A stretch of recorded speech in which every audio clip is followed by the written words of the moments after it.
बहुत समय पहले एक घने जंगल में एक सुंदर शहजादी रहती थी। उसका नाम था जमुर्दा, जिसका अर्थ होता है पन्ना। जमुर्दा का हृदय बहुत कोमल था और वो जंगल के सभी जानवरों और पक्षियों से बहुत प्यार करती थी।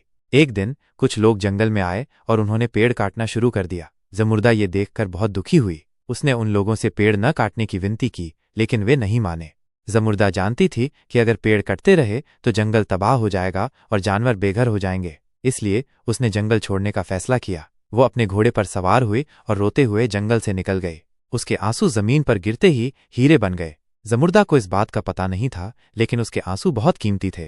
वो रोते हुए बहुत दूर निकल गई। रास्ते में उसे कई मुश्किलें आईं, लेकिन उसने हार नहीं मानी। उसे नहीं पता था कि वो कहाँ जा रही है, लेकिन वो जानती थी कि उसे एक ऐसी जगह मिल जाएगी जहां जानवर और पेड़ सुरक्षित रहेंगे।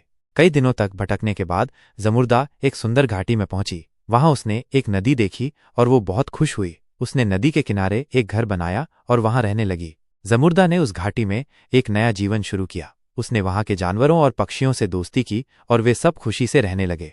एक दिन कुछ लोग उस घाटी में आए। उन्होंने जमुर्दा को देखा और वे उसकी सुंदरता और दयालुता से बहुत प्रभावित हुए। उन्होंने जमुर्दा से उस घाटी में रहने की अनुमति मांगी और जमुर्दा ने खुशी से उन्हें अनुमति दे दी।